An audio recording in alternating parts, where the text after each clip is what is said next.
Gosh, got really shocking on this phone. We've gone live. We've gone live. We Good are. afternoon, good morning, good evening. You were wondering why I'm on my phone and the power's here. It's because the power's just come on. And we saw it I'm now live, gonna ladies and gentlemen. Yes, we saw we're the live, power I on think. live. Oh, the excitement of it. Yeah, we went back into stage 6 load shedding this week, which means we go to 12 hours a day without power, which is very, very interesting. But they're also changing when that happens. So I'm loading my PC up, and then traditionally that's the bit where I then just dive off this, and it all breaks. So it might break in a minute when I come back to that. And MTV1 Geo, Bruce took some time off to finish his model. Yeah,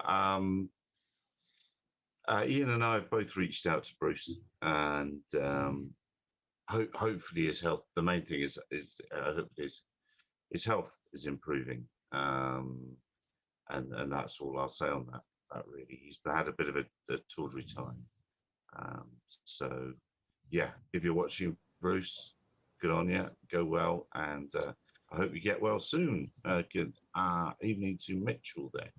So I didn't realise he was poorly. I did tag him on Twitter yesterday. He normally replies back with usually something sarcastic with a pun in it, and I did wonder why he was quiet.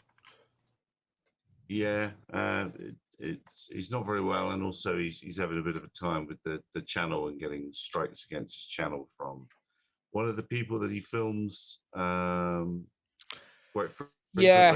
it's not up for it.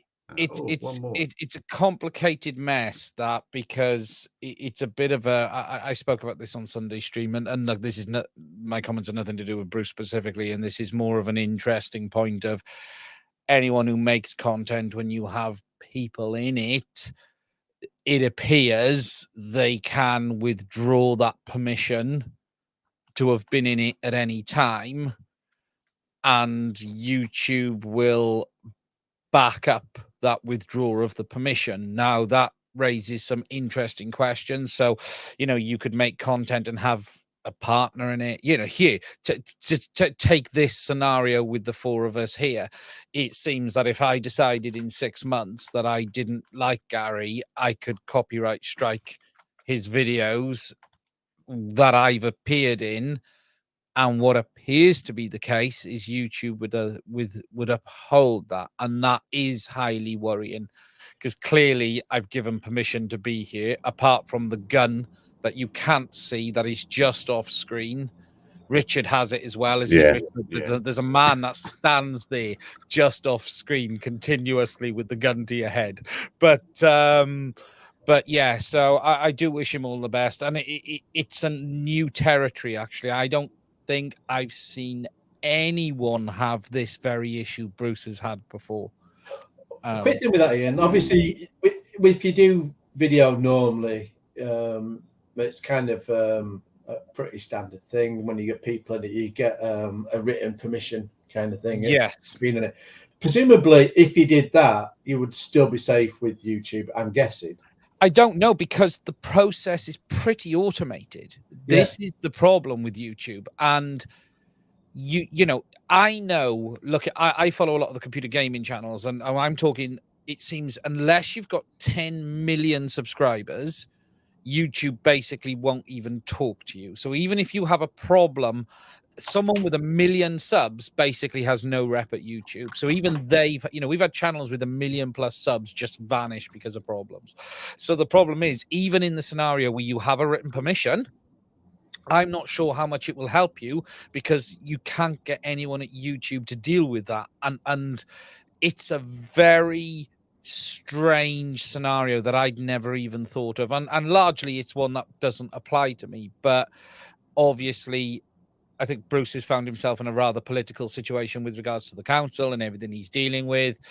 And off the back of that, it seems that someone who has clearly been happy in the past is no longer happy, and that's being leveraged against him. So, yeah, it's a strange one. It really is. Yeah. Well, and he wasn't feeling well. So the main YouTube aside, you know, stuff YouTube really. I hope, yeah, I hope he's feeling better or getting better. Yeah, I know he wasn't sleeping. He's having great yeah. trouble sleeping, And I think people that's forget this, not guy. good. You know, look, one point's worth making.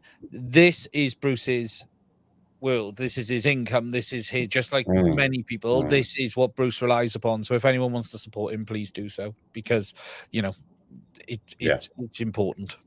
It does make you think, actually, when you do the invites, that you should add something there by, you know, like we Gary, when you send your links out to connect up to this, you know, you do a bit of blurb beforehand that says, by clicking the link, you are giving your permission to be, you know, that you consent to be on the show, blah, blah, blah, blah. And I suppose in this scenario, it's actually different as well, because you could easily argue, if they watch it, the person clearly gave permission because they contributed.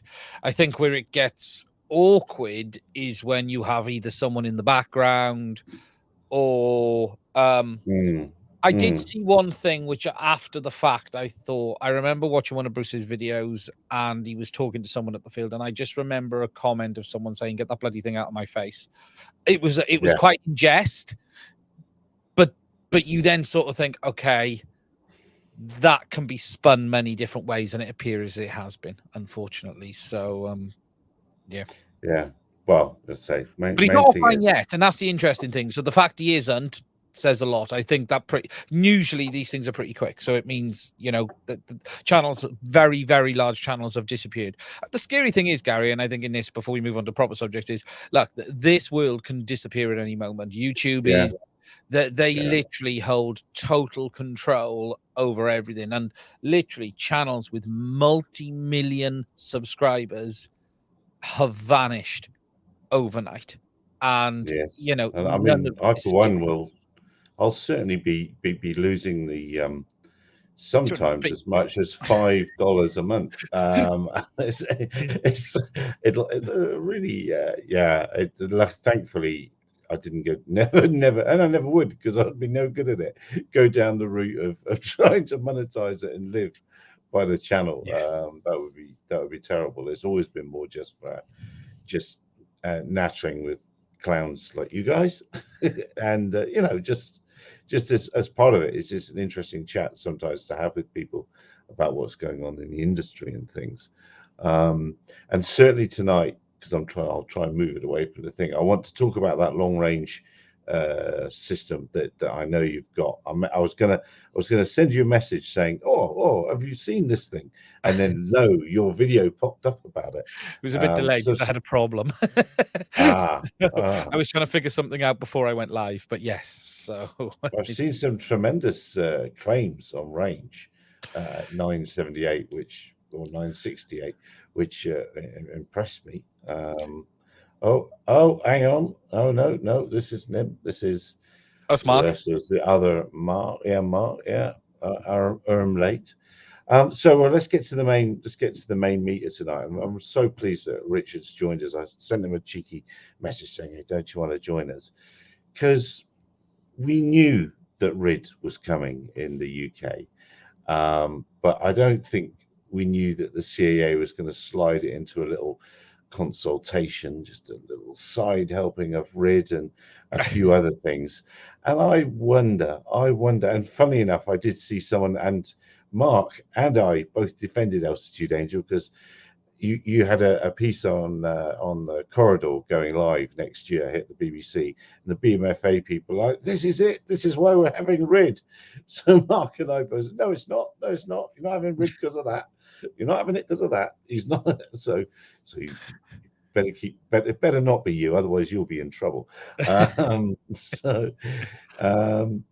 the RID component and the consultation, it just seems so ill-advised. And the worst thing about it is they're using. Actually, I'm not the person to talk about this. Ian is the person to talk about this. Ian UAV Hive. What are they doing, Ian? Yeah, I mean, we covered it on this show 5 years ago, which is the really sad thing. I thought this was a dead and buried tactic that was thrown amongst the consultation. So first of all, we had the mention of Gatwick, which is funny because we're about hitting the 5th anniversary of that. So that was used against the community again. And the thing that gets me is the CAA are the airspace regulator, and we're their RPAS community, and we're their biggest contributor. And I think they ought to have an awareness that we have never bought into the narrative. We know how drones work.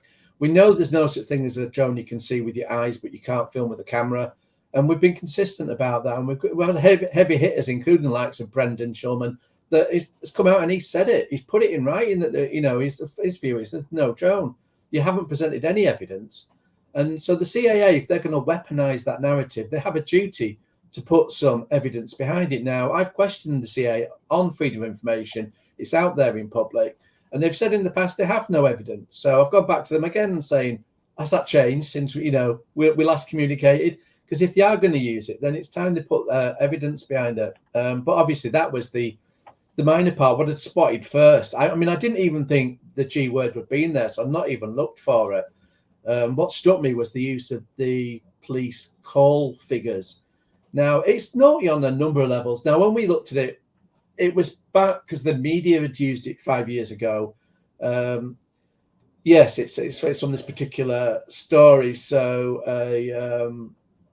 an academic had put out a blog about the figures. And I've chatted to him since, actually. He's a nice bloke, and he'd done it with innocent intent. He'd asked the police forces to put the figures of how many drone calls they were getting. So he went, he just did a freedom of information across the UK forces. Usually you don't get them all replying, but I think most will. So it got a figure out of that. And then that created a lot of drama. So I then asked for the same request, but said, can I actually see the incident logs, which is what you're showing on screen here? In fact, if you scroll up to the first incident log, Gary, which is just a little bit up. Oh, no, in fact, it's there in front of us, isn't it? Sorry. Yeah, sorry, mate. Is that the one with the exploding drones? I think it is, isn't it? Well, the first one was, exploding drones. So it was. So basically, there were fireworks, and the description is exploding drones. And then we go down, and it's operators, so legal operators, like reporting their own drone flights. If we go a little bit further down, there's a guy that's had his drone stolen and is reporting it. We've got a theft from a person. Shoplifting then of 2 drones. So all of these are ending up as drone crimes. So we're getting counted in the statistics. So it was never ever fair to say. I mean, the funny thing is, these incident calls are really tiny, which again isn't the context that the CIA have captured. So what they've done is twofold. Is you've taken a figure that, as we can see, includes a lot of things that actually aren't crimes with drones, and even the stuff that would argued as being a crime with drone isn't a crime with drone, because most of it is NIMBYs that have seen a drone being flown. They've read the Daily Mail that's told them that drones are always being used to commit crime, and that they're equipped with lasers and all this. So they call the police saying, I've seen a drone. The police go out, and we saw at the time, and it's shown in there in that article as well, that there's a column at the end of, did you actually find a crime you needed to pursue? And it's no, all the way down. So when we looked at it that year, I think there was 1 or 2 that could have potentially been, could have, you can see it in the right hand column there. No. So that's like there was no action to take. So there's actually very few incidents of drones being used in a genuinely malicious manner. I mean, there was one when I looked at that year, which I thought, well, that technically is a crime. It was a drone that flew into the side of a car door. But then again, that drone pilot likely didn't set off with the deliberate intent of flying the drone into a car door. It likely malfunctioned and hit it. So it would still be counted as likely an accident, but you'd be expected to pay the costs. So it's a different context to being presented. But the worst thing was, it wasn't good enough for the figure the CIA presented, which was not just one. There is, the moment you do a figure that's anything more than 1 year, it says straight away it's a stitch up. You're being insincere. You're trying to overinflate. So first of all, using that entire data set is a poor judgment. But then taking 3 years and putting that figure in, and then when the document at the top says, I think it has the from date, but it doesn't have the to. So you actually have to go down into the small print, which is where it then tells you that it's a 3-year period. But you shouldn't be having to go down, look at the bottom of it and look at small print and find out how that's been compiled. The figures, and it's part of what I mentioned as well in that article even back then, when you present a figure, you interpret that figure by the context that's put around it. So if you frame any figure, even if it was a positive figure, but you frame it within some negative paragraphs, your brain immediately thinks, oh, this is a negative number. So it's being presented as a negative number, then it's overinflated, and then we know it includes a whole host. If you took that, you probably still only find single or double figures that were actually crime. And this is why the Crown Prosecution Services figure should have been used. They're actual prosecutions.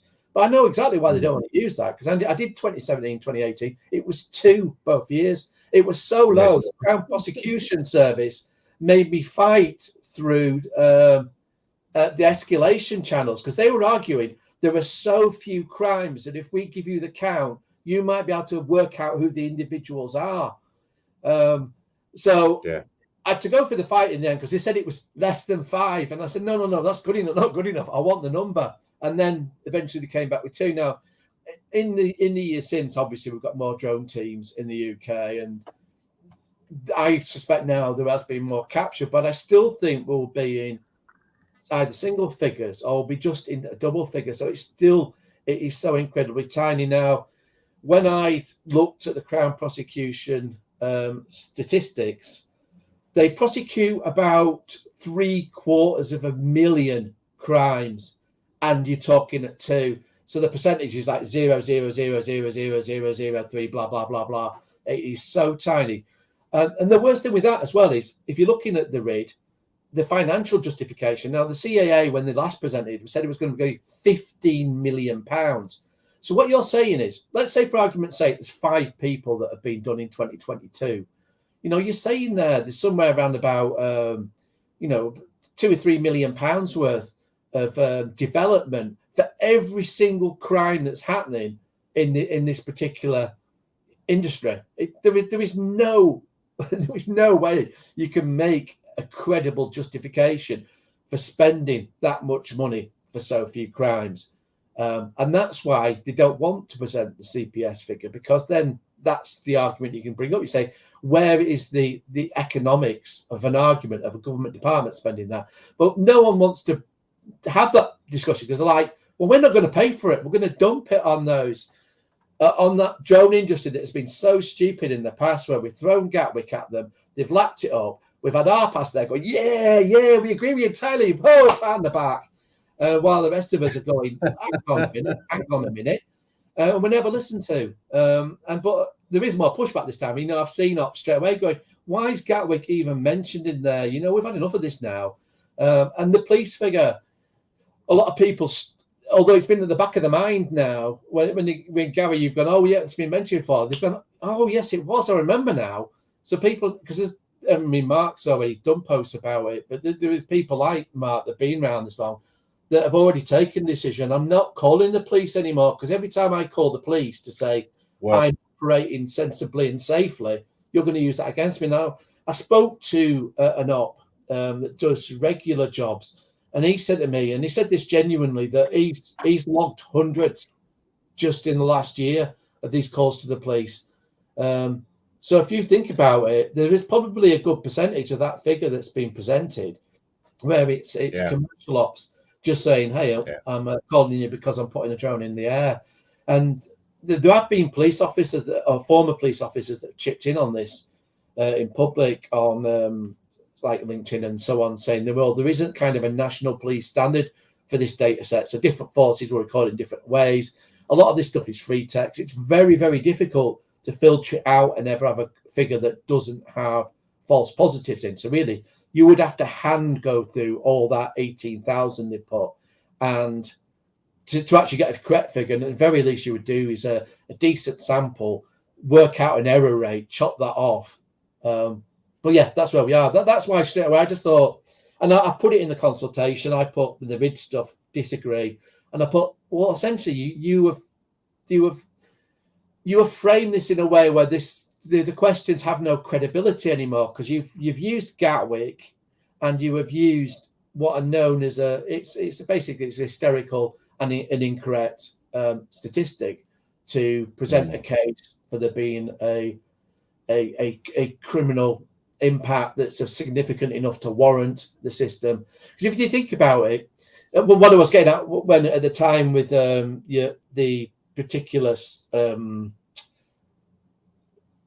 press stories and then the analysis afterwards was that I went away and said, oh, while you're at it, can I have the statistics for fireworks? Can I have the statistics for snowballs complaints? Now, snowballs was getting more complaints than drones. And consider, you can only throw snowballs from often it's not even, you don't really get January, it's February it comes through. It might go through to March. So you've got several weeks of the entire year where you can throw a snowball. And that was coming in higher than drones. Now, that won't be the case for every force, but that was it at West Yorkshire. And when you come to fireworks, it's like, whew, it's massively more. And now fireworks are such that the national government says it is such a trivial matter. They don't consider that it's worth any legislation against, despite the fact that it's a bugbear with me as well, because in Bradford's one of the worst areas for it.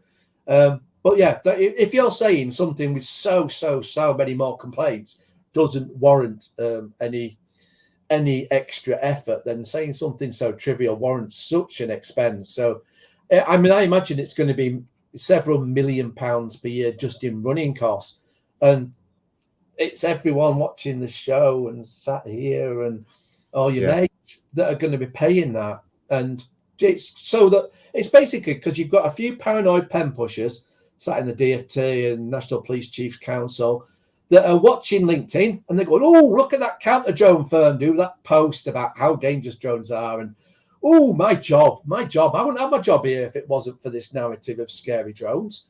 Let's milk it. And that's where we're at. We've got a few pen pushers pushing this on the industry and saying, you're going to pay for it. No, it's quite fine. If the Home Office want RID, fine. They can pay for it. National Police Chief Council, if it's the Met that are pushing this, they can pay for it. Fine. Pay the money.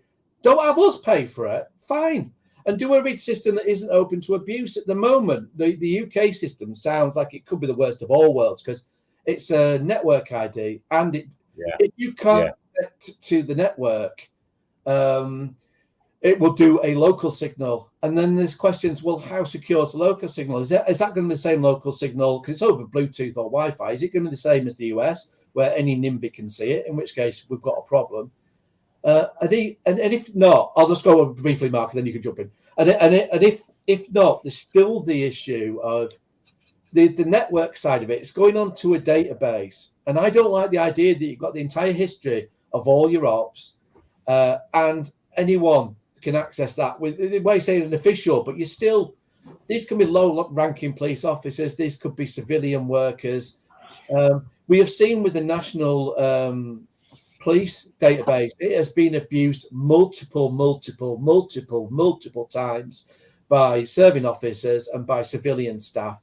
At least there, essentially that's gross misconduct and you get fired. And I just don't think there's going to be the same safeguards here. I think it needs to have a court order behind it. If they said, RID's being paid for, it ain't out of your pocket, you have to have a court order to access it. I'm fine, I'm on board with that, cool. But that's not what we're being told. So yeah, I'll shut up now and everyone can go. So my main bugbear now is YASA and the FAA have such a bad system, and the UK could get a bad system as well. Now, imagine this. So this is how someone bad could shut down every airport in the UK within, let's say, 30, 40 minutes of each other with RID. Right, and you could do this in the FAA. You could do it for YASA. Bad person could do this very quickly, very simply. All you need are two things: some spoofing hardware to transmit your spoof. Then all you also need is a phone, and there, see the little device there. So what you could do is you could pre-program said device. There we go, and you could make it, say, a 20-minute flight, and you could make it at the thresholds for any airport. Now, you can have it so the pilot is wandering about through the fields just to make the police run about. And then you could also have the drone just mysteriously flying at different altitudes, but it's going to fly for about 20 minutes. And during those 20 minutes, it's also going to start happening at other airports, but not directly at the same time. There'll be a bit of an overlap because you're then going to make a phone call. Yes. So we're now spoofing the signals. Now we're going to make a phone call and go, we can use a burner phone. Any phone, doesn't matter. And you can do this in America right now. You could really give them the shits. You could ring up and go, oh, I've seen a drone. Now, all you need to do is get people believing there's a drone there, right? Now, they're running around flapping. The airport is going to look and go, oh, there's a red here. We'll send out security. If security can't find the person, the drone lands, disappears. But then within, let's say, another hour or so or less, another one's taken off, but they've got to divert the flight. So they've already diverted the flights inbound because they panic. So we now get the panic on. The planes can't land, so they divert the flights they have to. But then at another airport, the same thing starts to happen. And you can cascade this. And because you've got the spoof equipment, as Gary's just got there, you could have this happening. Now, if the airport had a drone detection system or the Altitude Angels superhighway was running past that airport, now their system would go, no, there isn't a drone there. It's a lie. You're actually better off with a detection system than RID. It should actually become law that all airports should have some way to make sure that they can detect drones within the thresholds. And if that's 5 kilometers out or just beyond, whatever. If they want to know if someone's just beyond that, fine. But RID itself is a very flawed system. And you could actually cause commercial hell to airports. You know, if you're protesters, you could do it and you would disappear. Because that RID system, you could leave it powered somewhere and just that's always just calling them still going to work better. You don't need to spoof anything. You just call the airport, and that's what Gatwick did. And let's face it, right? That's what happened at Gatwick. It was a security officer phoning the town, going, "I've seen lights in the sky or a drone." That's how Gatwick started. There was never anything more than a phone involved, and that was it. Boom. 3 days. Radio. But the one point with this is they've already tried to mitigate this common sense argument by saying we're going to make it illegal to do spoofing of the drone signal on RID. But I'm like, wait a minute. So your argument is we need RID because there's these criminals that will break drone laws.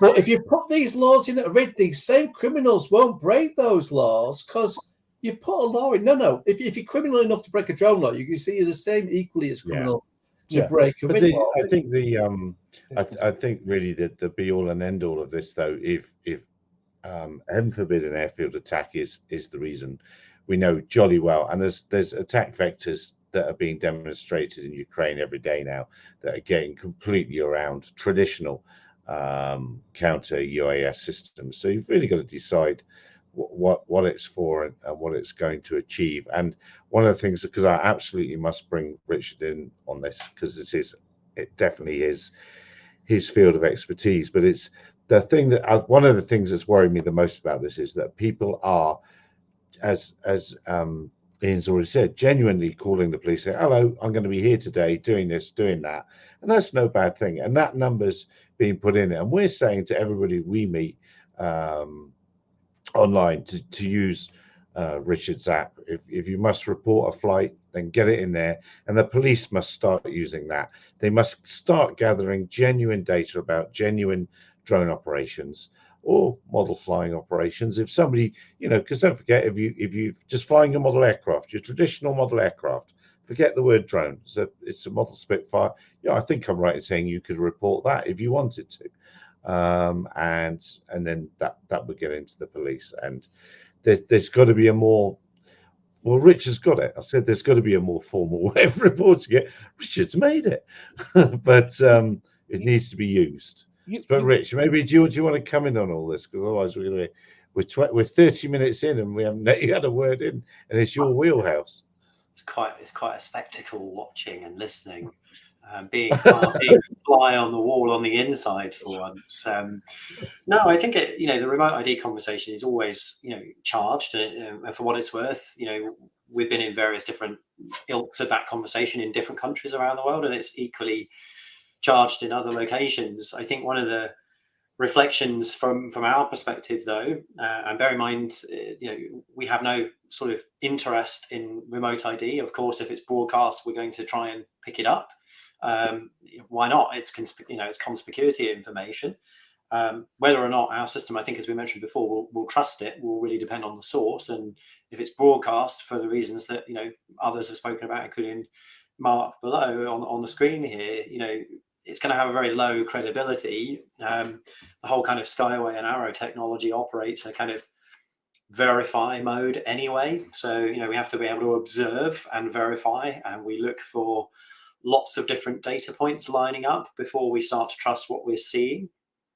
But remote ID, I think overall, the main reflection for us is that it's not there to help drone pilots. It's not there to improve safety. It's actually a security tool, one tool in a chunk of tools that the governments of various different countries are trying to implement to work out who is a potential threat and who is not, using all of these new sensors that they're busy deploying. If you've not got your remote ID transponder, for lack of a better phrase, switched on, and you happen to be knocking around an airport and you happen to be detected by a system, clearly you're more of an interest to them than someone who is broadcasting. But that's still a very crude tool. But I guess the question that people are asking is that better than what we had, in 2018, for instance? And I think the answer to that is it depends what you value. If you value data, then yes, you have a bit more data. But if you value intelligence, then you arguably have less. If we use, just to jump in for a moment, using 2018 as example, the airport had aeroscopes, so they had detection capability, and within a very swift amount of time, all things considered, they obviously had all the big boy counter drone stuff as well, and obviously it all said they were no there. So I guess the point I'm getting at was, even if you have something if you rely on a counter drone anyway, people ignore it. If you've got people saying they're seeing something, the problem we always have is that's allowed to override the systems. So RID doesn't address any of the issues were there in 2018, because the argument in 2018 the police were trying to make was, well, rather than say, actually, Gatwick Airport have stuffed this up and they've dragged us into it, and we should just, own up to the whole thing. Instead, it was, they must have used a non-DJI drone, so it wasn't on aeroscope. Obviously, that entire argument falls apart when they kept seeing it after all the big boy stuff turned up. But it was just the very fact that you immediately throw your system under the bus when it's not fitting what's happened, because you're saying you could have used a different type of drone. And that same argument stands there for RID. You'd say, well, the drone can't have had a RID transmitter on when something goes wrong and you've got a panic. You see what I'm getting at? I absolutely see what you're getting at. And remember, I'm not trying to defend a particular position here. I'm just, hypothesizing. I think the goal here is to probably answer a different question. It's, I can see something on my sensor network, but I don't know what it is. Is it a friend or is it a foe? And I think there's an assumption that if you've got a transponder switched on of some description, then you're clearly probably more likely friend than foe. But like I say, it's still a really blunt instrument, in the same way that, a getaway driver is going to clone a plate and put it on their car. It doesn't necessarily make it a better option. And as we've spoken about before with broadcast technologies, there are many different ways to create chaff in that broadcast environment, right? So I just think it's a very distracting conversation from the safety element side of things, because actually remote ID doesn't do much, if anything at all, to improve that situation. But I certainly understand, if not necessarily agree, with the arguments that are put forward in these circles, politicians and various different folks who are trying to show that they've been able to do something to mitigate a situation. And if you look at it in that light, then yes, potentially being able to disambiguate what you can detect in some way, and ideally be able to work out of those two targets which one can I learn something about, then that's obviously a step better than nothing. But again, if you're flying with a cloned ID, or you've not registered it properly, or it's not turned off, or you've spoofed it, what have you actually learned at that point, other than the fact that you've now distracted your attention? So, you know, it's an interesting argument, but you know, I've been doing this. I was really concerned, actually. I mean, I looked at my when I started the company. I started in December 2014, so it's a long time now. This has been an argument since then, right? You know, people have been saying, what should we broadcast? What should we do? And our position has just been, well, just tell us.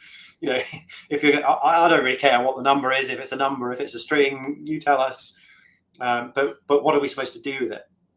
And you know, in our own discussions with various different national aviation authorities, we've been asking the question about things like you know, transponder mandatory zones or temporary reserved areas, for instance. These things are popular concepts, particularly here at home in the UK. And the question one has to ask all the time is, how does this advance the safety context? You know, how does this get more people airborne? If the idea behind a transponder mandatory zone is that people in it have to carry a transponder, then will you sort of hold free of harm and liability anybody who bounces into an aircraft that isn't carrying one or hasn't turned it on? And of course, the answer to that is no. You know, so it doesn't really help the safety argument. And again, it's probably a tool for a completely different purpose, other than the one that some people push it towards. To jump in for a moment, and then I'll shut up because there's lots of other people who have a word on the topic. The thing that concerned me with the CAA, with the figures, was the fact that for me as a regulator, they should be just, we're the airspace regulator and this is our RPAS community, and have that proper relationship where they just, we'll get, this is what's being proposed, we'll get your views. And it wasn't really that. It was using these figures and trying to do as they did with Gatwick before, which is present it as bad drone community doing all these naughty things. We're going to have to impose this on you. Don't you agree? And I really dislike that, because the impression I get is the pressure's coming probably partially from within the DFT. It's definitely coming from the National Police Chief Council, whether it's them themselves wanting to do it or whether the Home Office is leaning on them and they're doing it that way. But what they should have done was say, we want to do these things, i.e. the stuff they're doing with the renaming of stuff from the EASA era, put all that in and say, by the way, the NPCC would like to impose RID on you. Using different words, but it's NPCC that are driving this and DFT drivers. They want to put RID in. What are your views? Just put it matter of fact of who's asking that wants it. Don't package up a narrative around it to be political and cover who's asking. Just say who's asking. Treat the drone community with that kind of respect. We're not stupid anymore. You know, we understand what those police stats are. We've already debunked them 5 years ago. So, and none of us, and we've all said all along, Gatwick didn't add up. So would you please stop packaging up narratives and firing that out, and instead just be matter of a fact of who's asking, and then leave it at that. And then no one's going to have any gripes with the CAA. You know, it's, if we have gripes, you know, it'll be with those particular departments, which we probably can't do anything about anyway, but at least we know where it's coming from. And it's that I don't like. It's the games, the politics. I'm just going to share a screen while we're doing this. It is deja vu all over again, and the safety case really, as an industry, nobody is interested in an unsafe sky. That's really the 99% of people aren't interested. There are fools out there that do silly things, but it's not that bad, really, he says. But what it also what I've been thinking is, it also speaks to crewed flight. I'm trying not to say manned flight, crewed flight, because general aviation guys get bamboozled by stats from the CAA as well. They use numbers against them, and surely it's time for aviators, whatever flavour, because we'll crudely call ourselves aviators perhaps, but to start getting together and hold their feet to their fire, whatever the subject is within aviation. If they're making claims based on statistics, then they better come with their workings. They better show their workings, be it for crewed, uncrewed, it doesn't really matter. I just wanted to, while I'm here, because he's in the chat and I didn't mention it last time, this looks like a tremendous Kickstarter. Take yourselves off there. Think Flight is in the chat if you want to ask him about that. But there he is, and maybe I could even send him a link to to come and tell us about it if you've got time. So if you've got time, I will send you the link. We'll see. So yeah, it's what else I did was something else I wanted to say on that, but I don't know what it was. Let's go while I try and find that out. Let's go on to illegal FPV systems that transmit 1 watt on 968 megs and seem to be very good. Tell us more, Dave. Tell us about that system. What's it called? Yes, my name is Dave. Yes. Yes, because Dave wouldn't want to be any other name. No. ExpressLRS obviously has been growing over the last few years, but it's always had two flavors, which is 2.4 gigs and 900. But the real expansion in it has always been the 2.4 gigs. I think that's where everyone has, in general, 2.4 gigs is a better frequency for most use. It's a wider band. You have less antenna issues. It's far more friendly for use, manufacturers. But we've always had the 900 or 868 band in the UK. And there's nothing particularly new in ExpressLRS with using 900. It's just that manufacturers weren't really making a lot of hardware. However, now one of the biggest manufacturers has jumped on board with some new hardware, which brings it on par with all of the 2.4 gig stuff. It's basically an open source version of Crossfire is the simplest term to use. It doesn't have all of the features of Crossfire, but Crossfire doesn't also have a lot of features that this has. The really interesting thing with these modules are the cheapest modules are now $49, but you can convert them, Gary, into a set of those telemetry radios like the RF design ones.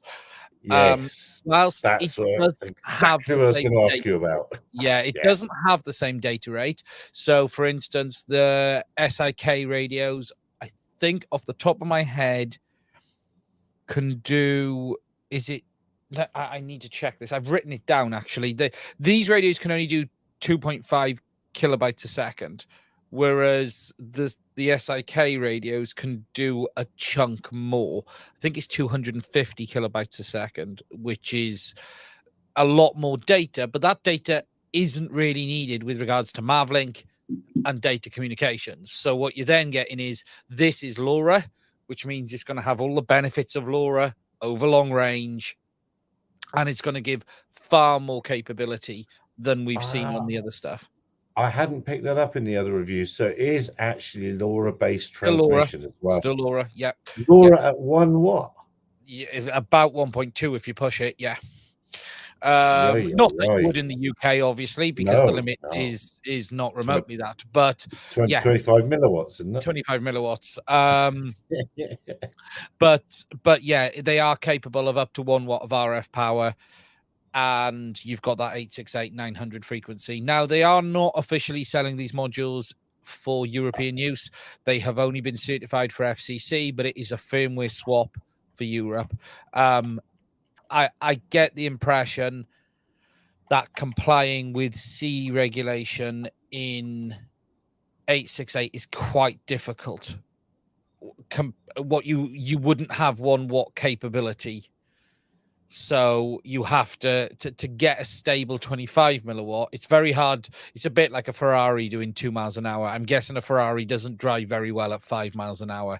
I'd like to give it a chance if anyone wants to send me one. But I'm guessing it's not that good. And it's that same territory. But yeah, LoRa up to full 1 watt. Really, the range on this is as far as it goes. You know, that I put Meshtastic up. Now I've put down that is what I'm doing with these modules is this Meshtastic. And so with this, there's the current. Now, of course, it's a really slow data rate. You do have to remember that. That's 254 kilometers, 158 miles. Yeah. On 915. Yes, and that's the same thing. And it's really the interesting thing here is in ExpressLRS, all of the manufacturers were pushing on 2.4 gigs. They were just doing the 2.4 gigs hardware. No one really seemed that interested in doing 900. You could use 900. You just had to modify some of the modules. Some FR Sky ones, ironically, R9. You could modify R9 to work with ExpressLRS. But now you've got an off-the-shelf module that just works again with all the benefits of Express LRS. You know, $50 a module. A receiver is $20 because they're all based off ESP32 or the ESP8586. Yeah, there they are. ESP32. And I think it is incredible how the ESP32 has been leveraged, as well as the SX series of chipsets. So you've got the 1280 and the 1276, which are LoRa front-end chipsets that are available off the shelf. And all of this stuff is leveraging this cheap LoRa-based radio hardware, which you can get the IC for $2 or $3 for the ESP32. You know, there are Express RS receivers at $10. Someone is actually making it and shipping it around the world for that, which is just incredible, you know. Yeah, absolutely. It's a heck of a transmission standard, and some of you will probably realize that Meshtastic is actually one of the original RGPilot devs, or one of the app devs that started that, and you'll see that all over the place. And there's a really cool feature coming, which is called Mavlink RC, where they intend. So if you think about it today, you've got your RC link and you then have your telemetry radio separately. There is a plan to have the 2-in-1. And whilst that has been done on some of the mesh radio systems, this is going to better work still a little bit differently, that it is going to be separate links within the same link.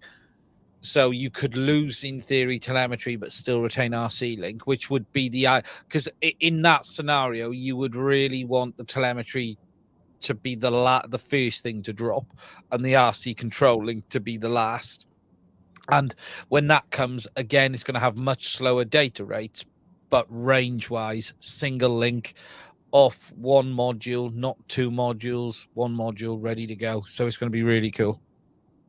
Yeah, no, it's to me, it's the change in the transmissions. I know it's been coming for a while, but it's properly moving through now, and it's Express LRS is incredible. It is probably one of the most success stories in open source in drones I can recall, alongside ArduPilot and Betaflight. You know, Betaflight has been hugely successful. iNav has, but it's had its troubles over the years. Express LRS is a project that started, I can't remember how long. It's like, is it 3 years old yet? And what they have, I don't see the point of third-party protocols now. So the likes of FrSky, the likes of everyone else doing their own thing on proprietary chipsets. Why? But the problem then is you're left with making margin on hardware, and making margin on $10 hardware is really hard. If we look at Crossfire is extremely successful for TBS. It is a combination of hardware and software, which is closed source. That combination has allowed them to make margin. And the only thing we've got to be careful of is that companies need to make money. We should never be upset with a business making money. And whilst $10 receivers are very good, that doesn't allow people to pay people's salaries. And that's the bit where this all gets a bit murky. No, I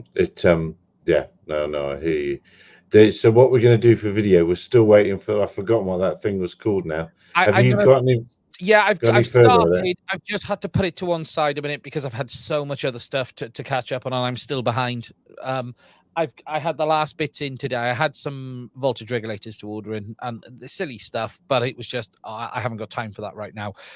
Everything's here. I have everything to be able to fly. I just need to find the time to force it all together. Open source video, it is a holy grail. I'm still not sure if we'll ever really see it, though. Yeah, well, hopefully, the Think Flight RC test flight Flick Wing we'll be talking about in a minute, if Calvert comes along, Brandon. Otherwise, what do you want to talk about, Brandon? We'll talk about it if you want. There's something in a particular. And while we're waiting for that, I do want to loop back around to Richard and ask him that press report about the corridor. is there any more announcements about the corridor? Because the corridor is very exciting. Is there anything we need to know about that? It's the start of us releasing a lot more information about Skyway over the next sort of couple of months, really. It was lovely of the BBC to come down and do a piece. It's major milestones for us, having completed over a third of the Skyway system at the moment, as in operationally completed a third. There are other towers that exist. And what we're trying to do really is to help collect and answer a lot of the questions that various folks in different communities have. We have people in DFT CAA who ask questions. We have people on the GA side that ask questions. We have councillors that ask questions. And actually, we've got to do a better job ourselves internally of getting out more information about how Skyway works, what it does, who it's for, and also what it doesn't require. I think that's some of the biggest important points that are also often missed with Skyway, are that it doesn't change anything from anyone else's perspective. If you don't want to use Skyway, that's fine. It doesn't matter that it's in operation around you. That's kind of what it does. It will avoid what you're doing as opposed to you having to avoid it. And I think that's a very powerful message to a lot of folks who are, passionate general aviators or commercial pilots who are quite concerned about the presence of Skyway and what that might do for them, or rather what it might take away from them. And I think part of our mission is to help traditional aviation realize that there is a better way than reserving airspace. It's called integration, but integration actually requires this kind of technology to work, not just segregation by a different name. So how do you? What I want you don't have to answer this if it's too secret. But how much of the sky, sort of, don't give me a complete number, does each tower see, and how much data are you pulling each day from the working towers that you've got, and what are you doing with it, and does it work at night? Lots of questions. Sorry. Volume of data is an interesting question, because we have an eventual consistency model in Skyway that means that not all data that the towers collect needs to arrive in as near real time as other data. A good example might be atmospheric data that we're collecting that can be 5 seconds, 10 seconds latent to a detection. We need that to take priority over things like video feeds and things like that cameras pick up. So eventually at the end of every day we'll have probably 400 or 500 gigabytes worth of data that's arrived from each of the towers. In real time, however, kind of depends what's flying. If there's not much in the airspace, we're not going to get a large amount of sort of priority traffic to our platform. But the data rate itself for detections can peak around 200, 300 kilobits per second during a detection event, and then drop right back off again. So we designed it that way very intentionally, to be quite low resource intensive on our side. In terms of coverage, as anyone that's worked with sensors will know, which is I think everybody who watches your show and everyone on here, they sense different things, and some of them are really, really noisy, and some of them are slightly less noisy. But we have an operational maxima that we're working to of a minimum of 8 kilometers around each tower, which is it's quite a significant area if you draw that on a map. Sensor wise, there are sensors on the towers that have a capability far in excess of that, but where we're looking to obtain that kind of certification, if you like, which is really about where can we be certain, from a point where we want to take liability for an element of that operation from a safety perspective, where can we be certain that we have really high level of coverage. Courage. Yeah. Let's slip down. So all joking aside, it comes down to when people ask us, how much of the sky can you see? I can give you a volume, and I say, well, look, this is what we're looking to detect. But one of the great things and one of the challenging things about the sky is no one really knows what's in it, which is why we built Skyway, particularly at low altitude. And the smaller those vehicles get, it gets really difficult to see what's occurring. Now I'm going to I'm going to prod you about that BBC image. Is that a real image, or is it? Genuinely live. So this was filmed, I think, on Thursday last week. Let me just check the date. It's Thursday 23rd. Is it the live? No, I lie. Sorry, Wednesday. I think it was filmed. 22nd.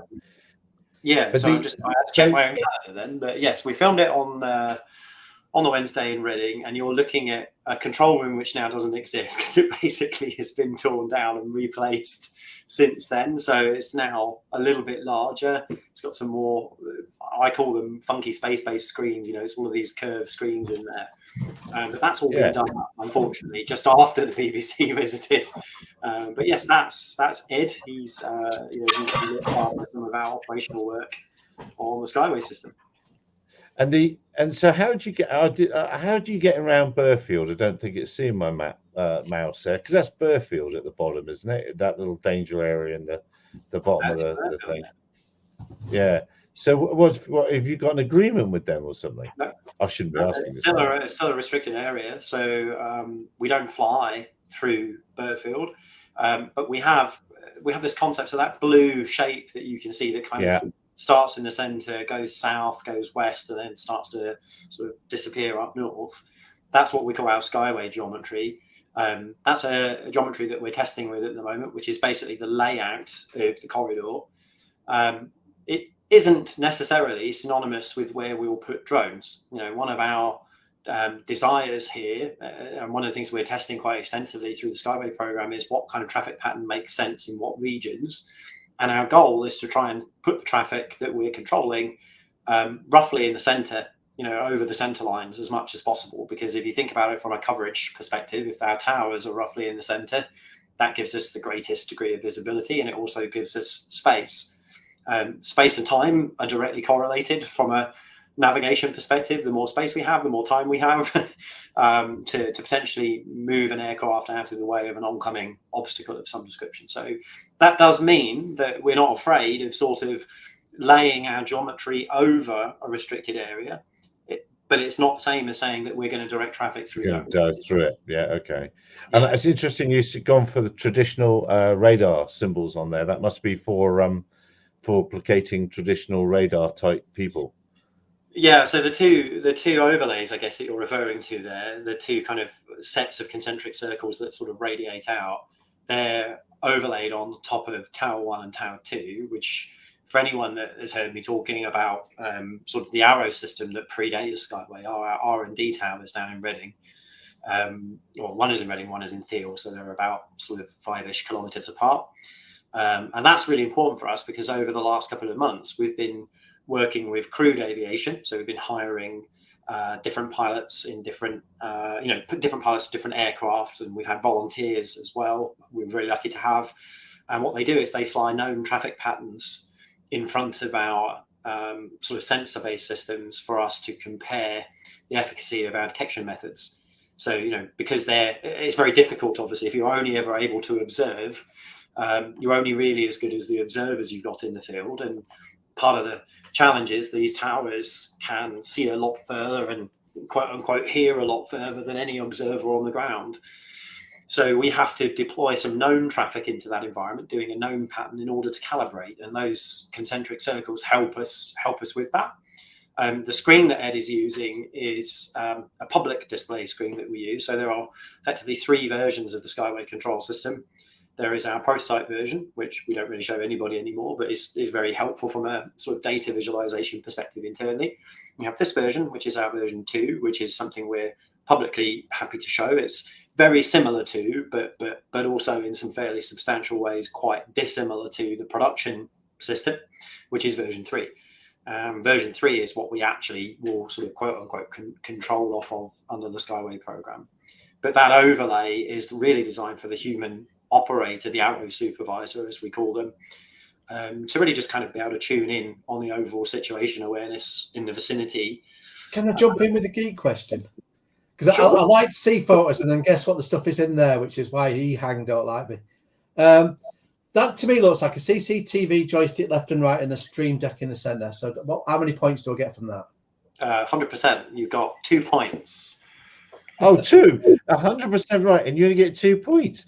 That tells you about the whole attitude of that place, doesn't it?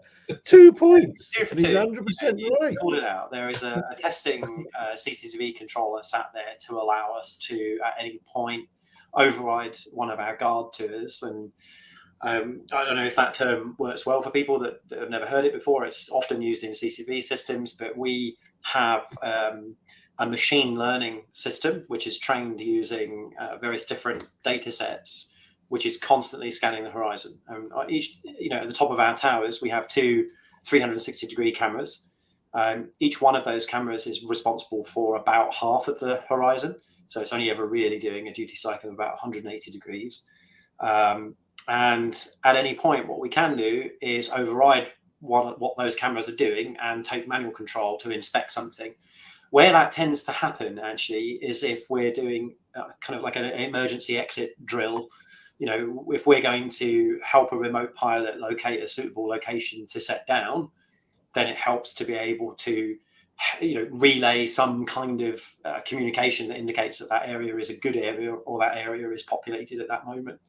So it's a very valuable tool, but it's actually one of the most difficult tools to use on Skyway, because as anyone will tell you, any video feed which is not high bandwidth connection to your network with a joystick on it is really difficult to control.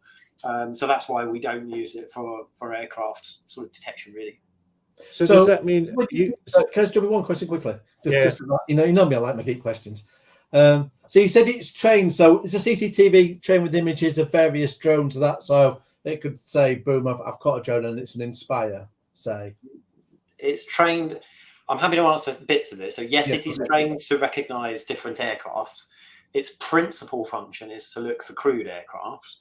Yes. But what it is not trained to do is to tell us what it is looking at, in the sense that it's not going to say that's an Inspire. Yeah, it's just going to ping the alert to say there's something there that.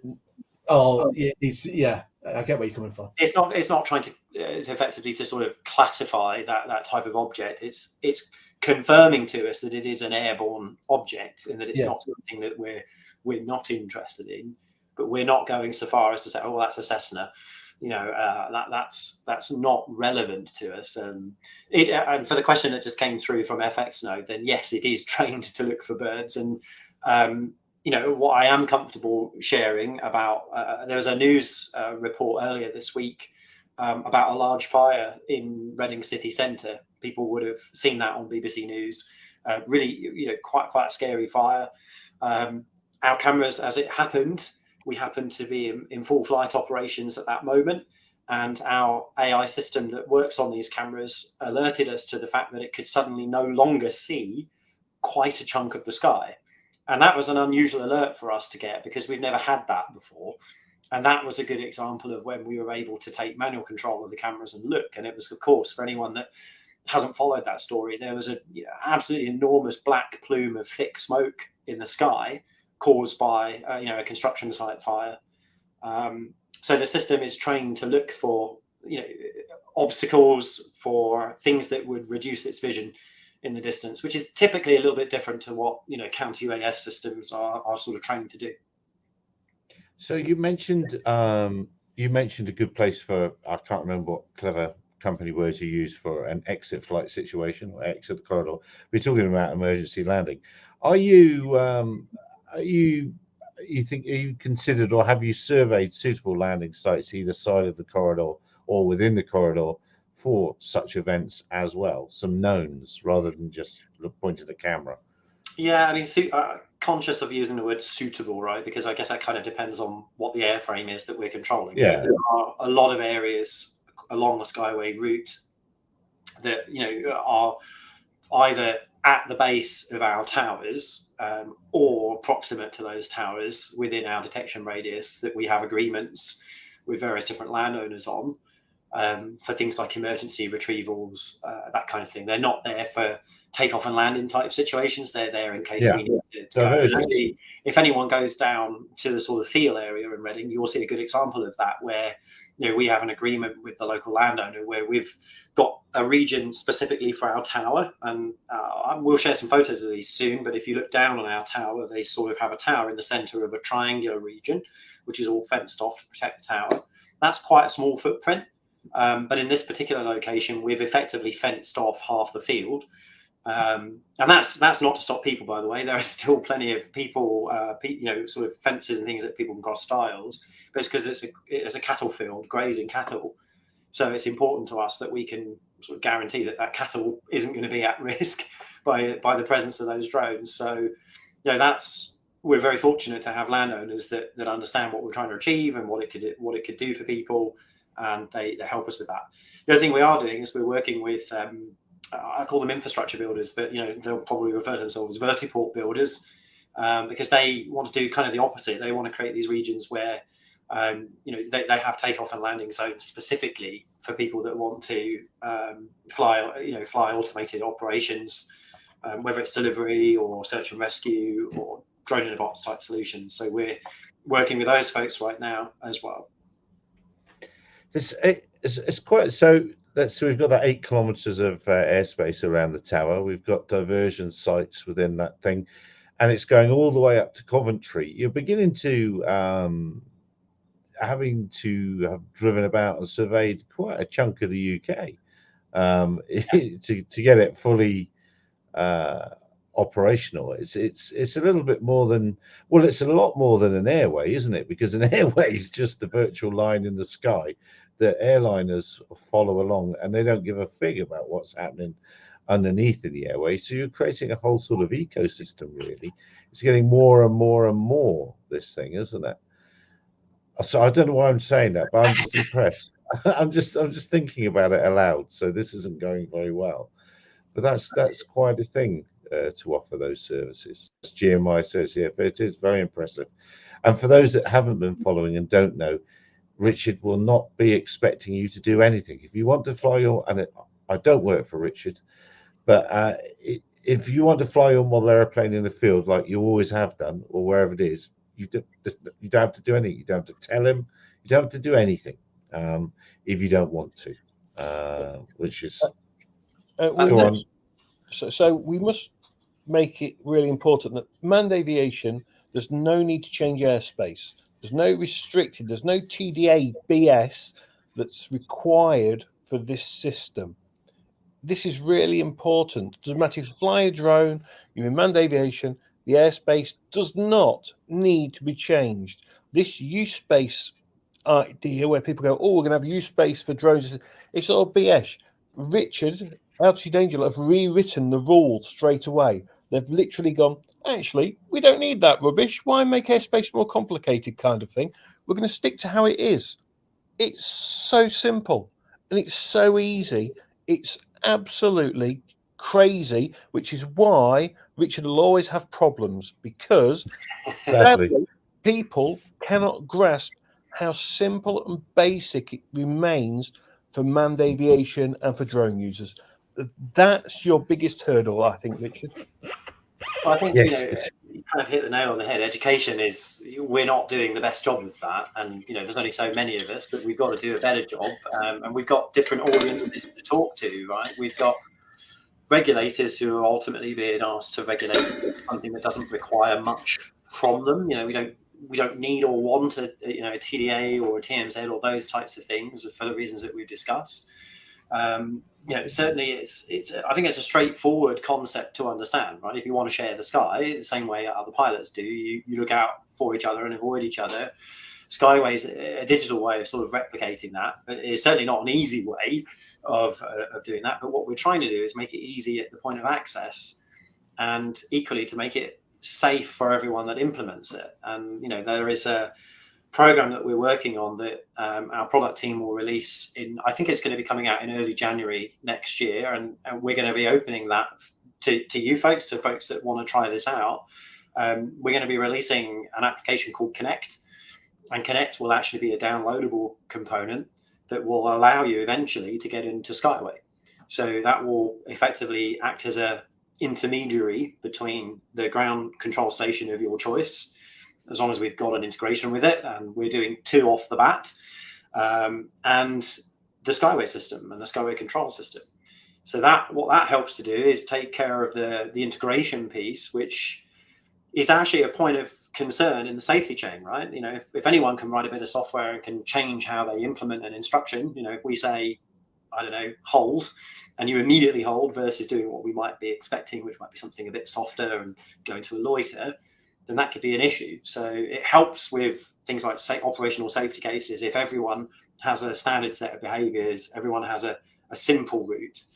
But of course, we recognize, because we're technologists at heart, this community was built by innovators, and so they're not going to just buy stuff off the shelf. They're going to go build new stuff and create new solutions. So there will be a pathway for people who are building their own GCS or their own drone or their own fleet controls to also have access to that same service. So yeah, it was really this concept of keep the sky open, don't change anything for other people. Partly that was a frustration at the time, because lots of different companies were trying to force these kind of hook-on devices or these telemetry devices on people, right? Whether it's sort of ADS-B transponders or these little cellular devices that get hooked on. And we didn't really think that was a sensible approach for unlocking beyond line of sight at scale, which is what this was all about. Well, talking about innovators, great segue there, Rich. Thanks very much. There you go, set you up. Cameron, you set me up beautifully, because then I can also add, what I should have done, not being my normal self, so I should have added this. But before I'm going to add this image, if you haven't seen Cavin's rubber band powered flight videos, watch them. They're amazeballs. I love them. Thank you very much for doing that. I don't know quite what it is. It's just it's everybody's starting journey, I think, with those rubber bands. Chuck them away, they go. Little model airplanes and free flight, and he made a huge one. But on Kickstarter at the moment, we have this airframe. Looks to me like it's going quite well. $47,000 of 15,000. Can you tell us some more about it? Yeah, I didn't. Can you hear me? Yeah. Yeah, I didn't. Had no idea if this was going to be successful or not. So that's kind of why we put the long timeline on there, and then it worked. So here we are. I guess we'll be making flick wings for people. And it's you and Dan from RC Flight Tests. So two tremendous channels there. And it's now, remind me, is it 250 grams? Yeah, I mean, it'll depend on how people configure it, but it's smaller than the Nano Goblin. So, it'll be comparatively lighter, all things being equal. But of course, you can stack it up to 250 grams if you want to. It'll just fly faster. So, but you can get it way under. So let me just pop the link to it in there if anyone's interested and watch the videos. I really would encourage you to watch all the videos around this, and Daniel and Gavin's channels, fantastic. Watch it all the time. Love your work. Love your work. You. I was going to say, if you click the play there, can we see a bit of it? Oh, let's have a look, shall we? Yeah, we can. Yeah, I think so. Of course, that is depending on my internet, isn't it? Are you getting any sound? Yes. This is the Flickwing. You may remember this airplane from a previous video where I tried to make the smallest fully functional drone possible from easily available off-the-shelf components. I had a lot of fun with that project, and so did my local club members. With modern autopilots using ArduPlane software, anyone could send this little 16-inch plane on a mission and have it land at their feet without ever touching a radio. For me, looking at the footage after it landed was the best part. I definitely received more emails about this airplane than anything else I've done on the channel. It turned out people were quite interested in getting their hands on one of these.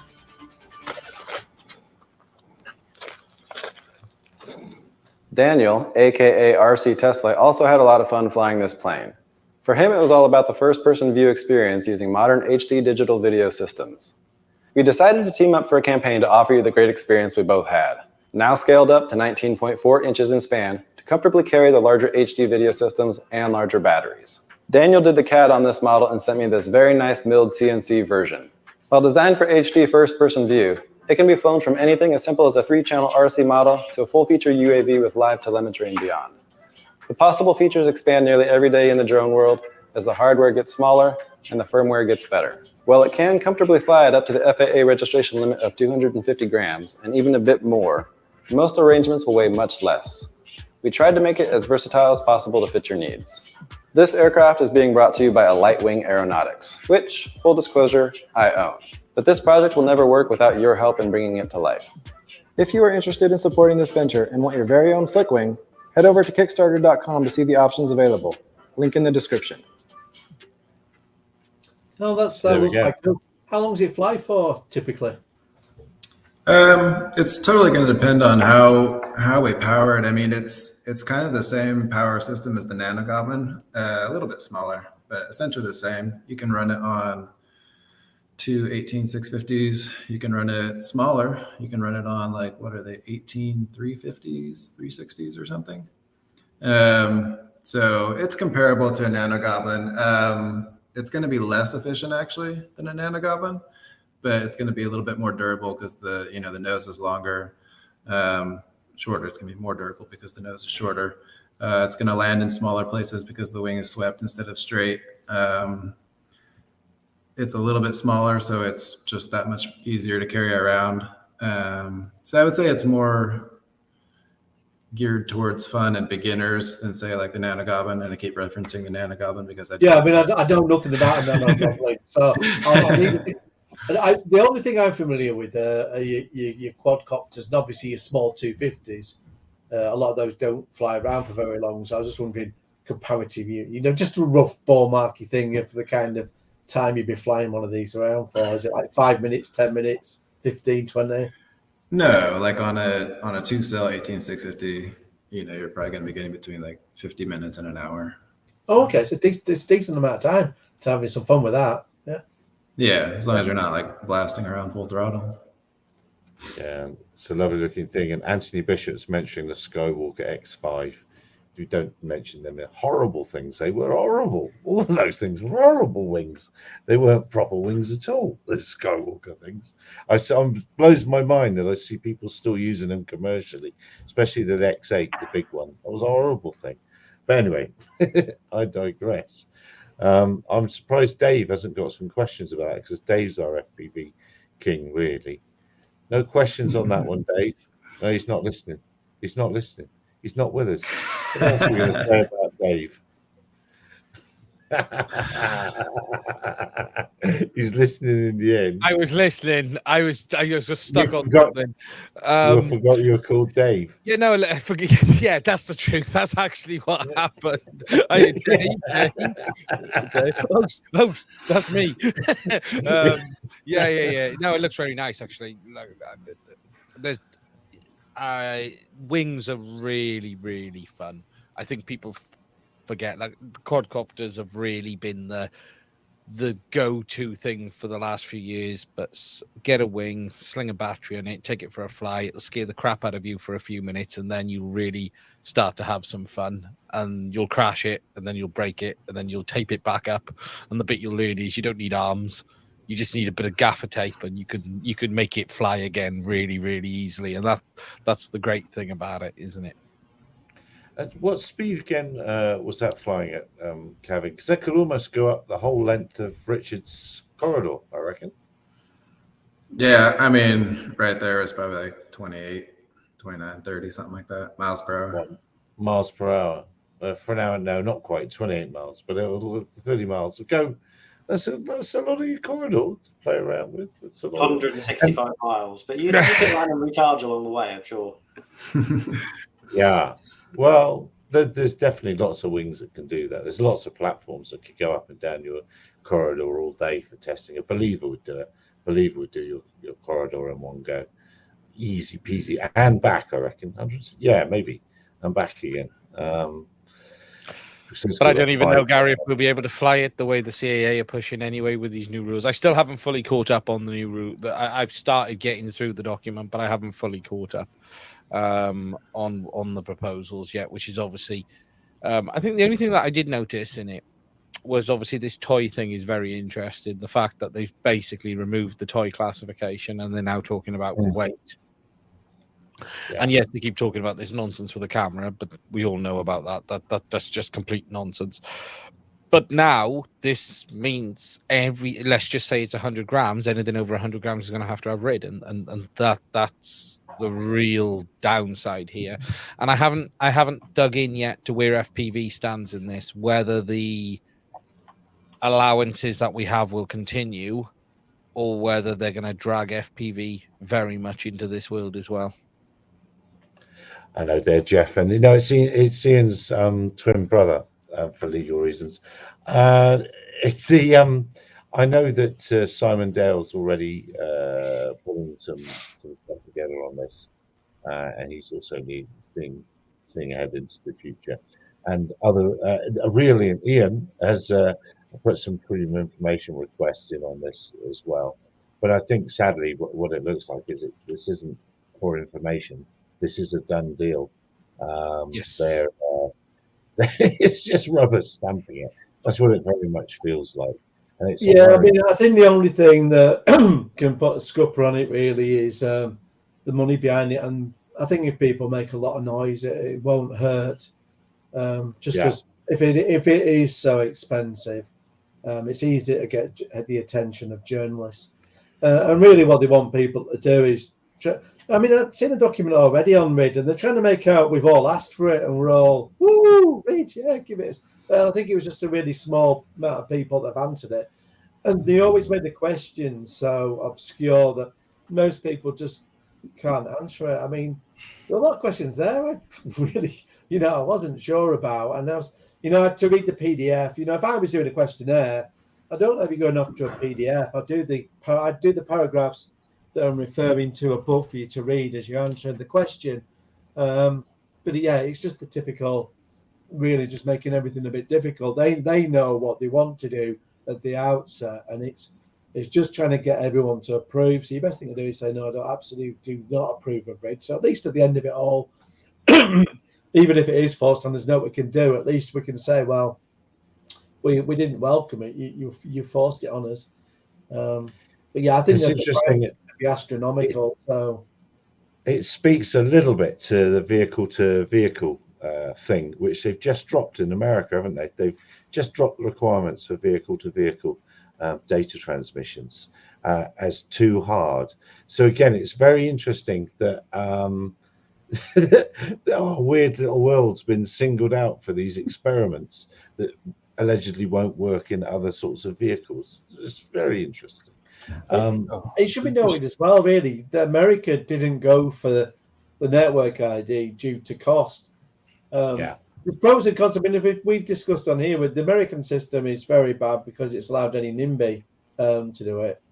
And you don't have to do that. You can be non-network and still have a system that has a degree of privacy. They just haven't been creative enough with the thinking and having the right people there for the discussions ultimately. So with the UK, I was there's bits about it that could be good, but they won't be good because it's the wrong people pushing for the wrong reasons. Because with network, you can have that, well, your NIMBYs don't see it and all that, and we'd be like, yeah, great. But then it's keeping histories and allowing officials to have access to it without a court order. Even if you've got an audit trail, it's not enough. There needs to be a degree of safeguards that it isn't used willy-nilly and it isn't used maliciously. I mean, to give you a scenario that could legitimately happen, I mean, you can have a police officer that has their own company that's operating in the drone industry, and then they could have, if they had access to RID, they can look up competitors' information, because you're not prohibited for having your own companies on the outside, and that creates a conflict of interest. And you don't want those kind of scenarios ever to play out. You want this to understand that this is very valuable information. It's very personal, because again, you're doing like the US system, where it isn't a drone tracking system, it's a pilot tracking system. It's essentially It's an ankle monitor, like you would put on a criminal, that you're putting on innocent people, and you're guilty. You're assuming guilt. You're not assuming innocence. And if you're going down that route, I think you owe it to the people that you are trying to force down that route to say, actually, we're going to go above and beyond and put as many safeguards in. And there's none of that language. There's none of that understanding. And that's the problem they had in the US. The people that are making decisions are lawyers and bureaucrats. They've not flown a drone. They've not been out in a field where someone's come in and confronted them. Imagine in America, someone coming up to you with an AR-15 and they're going, I don't like drones. That's going to be terrifying. You need someone that's had experience like that. And there are pilots in the UK and some that haven't made a big fuss of it. But, I know people that have had real firearms fired at the drones. That loops around nicely to the CAA using those things, because that's going to go down as a drone incident, when in actual fact it's a gun. Well, it'll go down as two incidents. It will go down as a drone incident and a gun incident. But that is going to be in the data sets that the CAA is going to be using to leverage whatever they want to happen. It's a nonsense. And look, an hour and 25. I'm going to try and make this go for an hour and 30. Is anyone else? It's actually worse than that, what Ian's saying, because all they're going to do is any drone that goes beyond a certain distance, you're just going to get a fine pinged at you. It's policing without policing. That's what they're designing. There's another company, the Zing company, because everyone said, no, it's okay at short range. It's particularly in America. It's okay at short range. No one did it. There are companies standing up to record data in cities all over the place. And we said that would happen. We said that would happen. Right? Yeah. Now, here's a scenario, right? So they're worried about drones being flown, let's say, in the restricted zones in London, like Westminster. Do you know what? The best thing they could do is actually install Altitude Angels Sky Corridor there. The restricted zone. We're a bit careful. We're a bit too biased, I think. Well, maybe, but here's the thing: it would tell them straight away if there's a drone there that shouldn't be there, because people, and we already make the CA more money than anyone else anyway.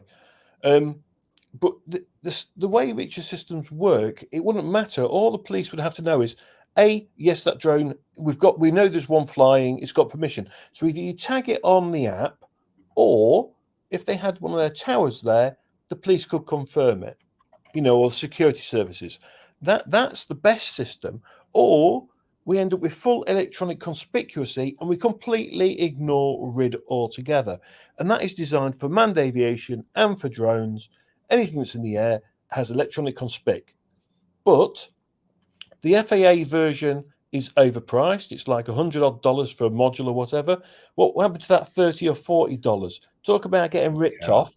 YASA lied like cheap whores. Sorry, YASA. I have YASA. Right? They said they wouldn't mess with the model community. They said they wouldn't mess with that category. They lied because they asked us back in 2015, stop emailing us. We won't mess with the hobby area. You lied, YASA, like a bunch of cheap whores on a street corner. I have no time for them. That's strong words from me, and I understand, that might be over the top, but they lied, and they need to be called out for lying to us. I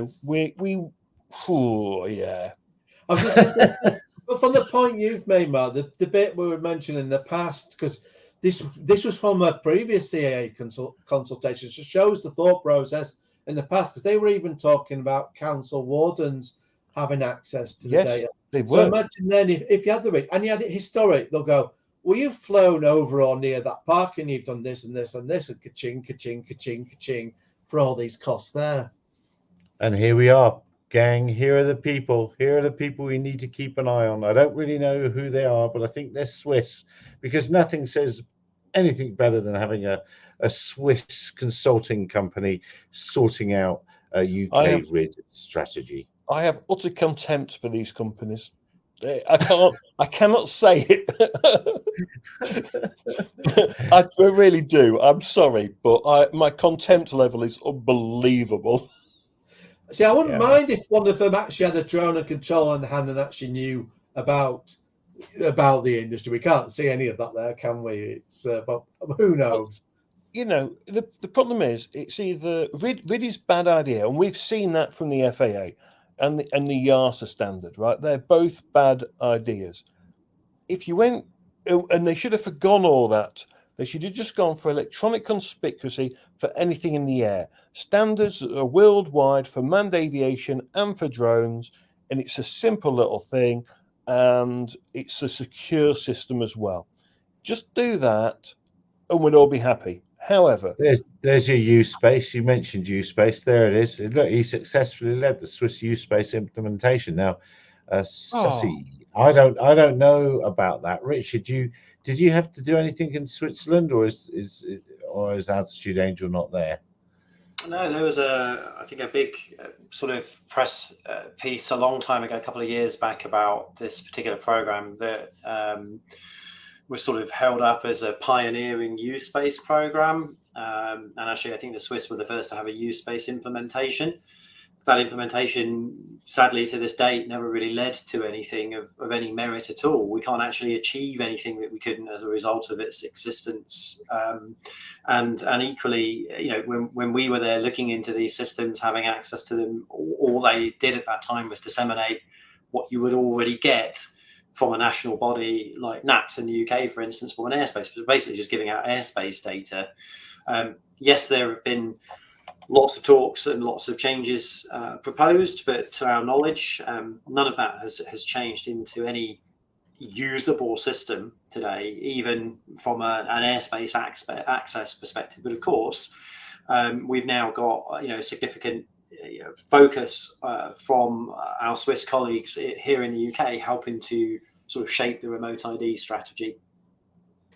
I noticed it used the word partnership in there as well, on the sentence you're highlighting earlier, Gary, and that's what we're lacking, because there isn't any partnership in any of this discussion in the UK. A true partnership would be you involve the hobbyist community, FPV, BMFA, and you involve everyone, so you're not just getting vested interests around London. You encapsulate views and experiences from throughout the UK, and that's where it's always missing with all of this. And RID hasn't done anything so far to correct that. So you can never say anyone in this process so far has done anything of a partnership. It's anything but. But Baringa's got a fantastic name for a company. I mean, that's got my vote straight away. Baringa, love it. I think Baringa. It sounds like I don't know. It sounds to me like a loan company like Wonga. It could be anything. Baringa, I love it. Perfect. That they must own the sky. That's what I say. Anyway, what do I say? So we've managed to go, because normally when I give that call for last orders, please, as it were, Ian normally jumps in about 5 or 6 minutes worth of extra stuff, and this time it was me, because I said let's go for 1:30 and we're 1:32:26. Objected to, just ask questions. Yeah, maybe we should, maybe dare I, shall I? All right, I will. Dear viewer, I will. I'll ask them, and I'll send them this so that they can see. But maybe I'll ask Baringa.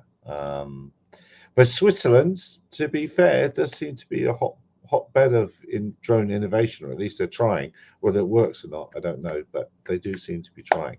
You should ask them on the show, actually, and then it allows people to ask the questions, doesn't it? And then it does. But we can get a better vibe of, because they might come on here and be very knowledgeable about the issues and appreciate a lot of the concerns, but we will have to see. Yeah, absolutely. And on that note, because Richard's cold and I'm hot down here, it's boiling hot here. It really has been for days. It's too much. You can't get anything done. We will depart. So, dear viewer, wherever you are in the world, thank you very, very much for joining us. Bruce, if you're out there, mate, get well soon. We're all thinking of you, and we hope that it all straightens up and flies right for you out there. So dear viewers, support Bruce, watch his videos, become a Patreon or something like that. He needs us now more than he ever has done before. So cheers everyone, see you next week, 2100 GMT. Bye for now.